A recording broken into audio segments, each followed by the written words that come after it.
नमस्कार। आज देश की तमाम फटाफट खबरों में आपका स्वागत है। आप न्यूज़ के चैनल इसलिए देखते हैं ताकि आपको सूचना मिल सके, और अगर आप सूचना प्राप्त करना चाहते हैं तो आप हमारे चैनल को सब्सक्राइब कर सकते हैं। लेकिन यदि आपको ऐसे चैनल देखने हैं जिसमें सिर्फ किसी का अपमान होता हो या लड़ाई झगड़े की बहस होती हो, लेकिन ऐसे अपमान भरे और लड़ाई झगड़े की बहस में यदि आपकी कोई समस्या या पर्सनल समस्या का कोई हल निकलता हो तो आप अवश्य देखें, वरना ऐसे चैनलों को देखना बंद करें और इनको प्रोत्साहित करना बंद करें। वरना आपके बच्चे जैसा देखेंगे वैसा होंगे, आपके बच्चे आपका भविष्य जैसा देखेगा वैसा हो जाएगा। तो इसलिए बढ़ते हैं खबरों की ओर। प्रधानमंत्री नरेंद्र मोदी ने रविवार को मन की बात कार्यक्रम के 69वें संस्करण के जरिए चर्चा की। पीएम मोदी ने टोक्यो ओलंपिक में रजत पदक जीतने वाली मीराबाई चानू की तारीफ करते हुए कहा कि देश ओलंपिक में तिरंगा देखकर रोमांचित हो उठा। उन्होंने कहा कि खिलाड़ियों का हौसला बढ़ाया जाना जरूरी है। पीएम मोदी ने कहा कि मन की बात कार्यक्रम में आने वाले ज्यादातर सुझाव 35 साल से कम की उम्र के लोगों के होते हैं। ये सकारात्मक और सामूहिक प्रयास वाला कार्यक्रम है। मन की बात कार्यक्रम में मिले सुझावों को वो विभिन्न मंत्रालयों के पास भी भेजते हैं। पीएम मोदी ने 15 अगस्त 2021 को देश की आज़ादी के 75 साल पूरे होने के मौके का भी जिक्र किया। पीएम मोदी ने कहा कि लोगों से कहा कि देश अमृत महोत्सव में अपने शूरवीरों को याद कर रहा है। लोग 15 अगस्त को राष्ट्रगान जरूर गाए। पीएम मोदी ने ओडिशा के इशाक मुंडा का उल्लेख किया, जो खान पान की अपनी आदतों और शौक को लेकर यूट्यूब में सनसनी बन गए हैं। उनके सैकड़ों वीडियो काफी लोकप्रिय हो गए हैं। इससे शहरों में रहने वाले लोगों को ग्रामीण जीवन शैली के बारे में बहुत कुछ जानने को मिलता है। पीएम मोदी ने लोगों को हैंडलूम डे की भी याद दिलाई और वोकल फॉर लोकल के तहत खादी की खरीद को लेकर लोगों को प्रोत्साहित किया।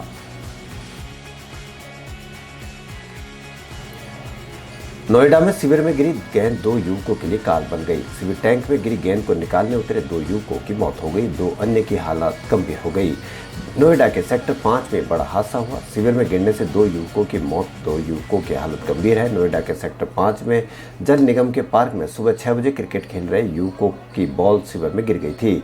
निकालने गए 3 युवक और ई रिक्शा चालक एक के बाद एक शिविर में जा गिरे। 2 की मौके पर ही मौत हो गई। घायलों को इलाज के लिए दिल्ली रेफर किया गया।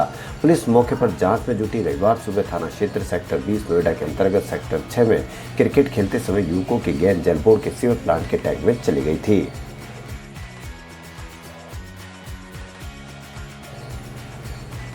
कोलकाता में एक सरकारी अस्पताल में शवों को संभालने के लिए प्रयोगशाला सहायक के 6 पदों पर निकली भर्ती के लिए आवेदन करने वाले 8000 आवेदकों में से इंजीनियर, स्नातक, परास्नातक उम्मीदवार शामिल है।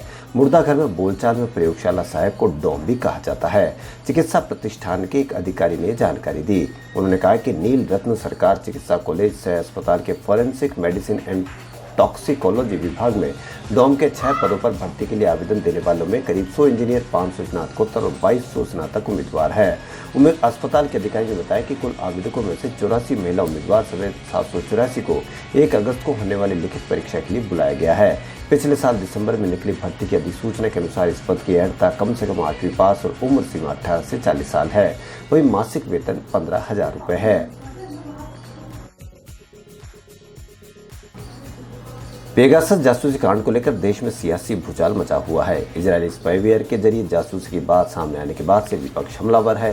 संसद के मानसून सत्र में भी इसको लेकर हंगामा हो रहा है। विपक्ष उच्च स्तरीय जांच की मांग पर अड़ा है। इसी बीच पेगासस मामले की जांच एसआईटी से कराने को लेकर सुप्रीम कोर्ट में दूसरी याचिका दाखिल की गई है।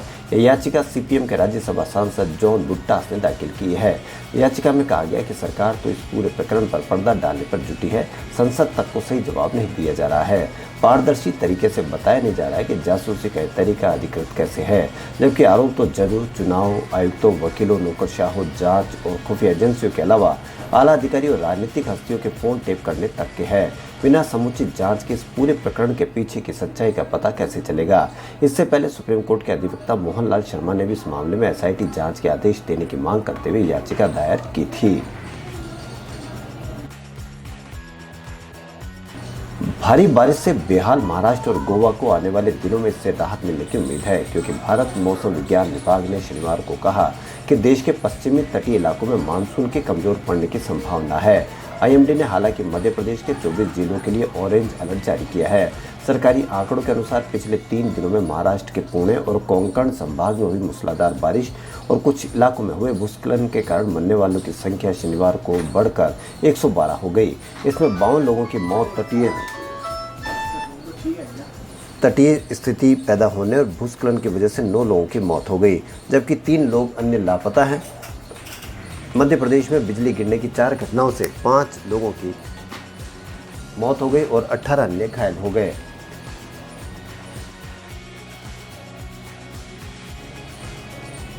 इंडियन ओलंपिक एसोसिएशन ने मांग की है कि टोक्यो ओलंपिक से वापस आ रहे भारतीय खिलाड़ियों और दल को कोरोना टेस्ट रिपोर्ट के बिना ही देश में आने दिया जाए। आईओए के अध्यक्ष नरेंद्र बत्रा ने स्पोर्ट्स सेक्रेटरी रवि मित्तल को चिट्ठी लिखकर कहा कि इनके पास ओलंपिक एक्रेडिटेशन कार्ड है। इसी कार्ड के आधार पर जापान ने भारतीय खिलाड़ियों को अपने देश में एंट्री दी है। खेल गांव में खिलाड़ियों को रोज कोरोना टेस्टिंग हो रही है, लिहाजा भारत आने पर टेस्ट की जरूरत नहीं रह जाती है। दरअसल कोरोना महामारी को देखते हुए भारत सरकार ने विदेश से आने वालों के लिए RT-PCR टेस्ट जरूरी कर दिया है।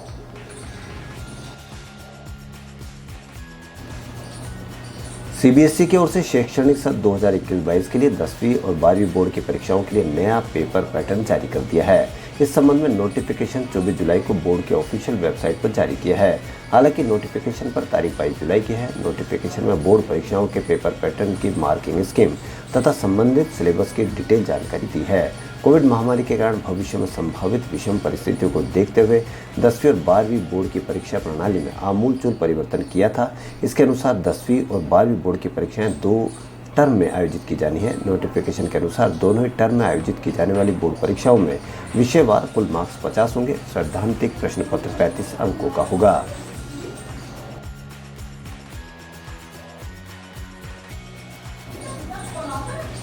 मुंबई पुलिस की पूछताछ के बाद प्रवर्तन निदेशालय राज कुंद्रा के खिलाफ मनी लॉन्ड्रिंग और विदेशी मुद्रा प्रबंधन अधिनियम के तहत 26 जुलाई के बाद कभी भी मामला दर्ज कर सकती है।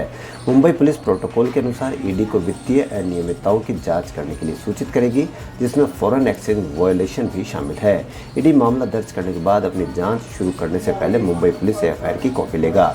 पूछताछ शुरू करने से पहले कुंद्रा के खिलाफ PMLA और FEMA के तहत समन जारी कर सकता है। राज कुंद्रा को अश्लील फिल्में बनाना और उन्हें ऐप्स के जरिए लीज करने के आरोप में पुलिस हिरासत में लिया गया है। जमानत याचिका पर सुनवाई के दौरान कुंद्रा की हिरासत 27 जुलाई तक बढ़ा दी गई है। खबरों फिलहाल इतना ही। यदि आपको हमारा चैनल पसंद आए तो लाइक, सब्सक्राइब और शेयर अवश्य करें। धन्यवाद।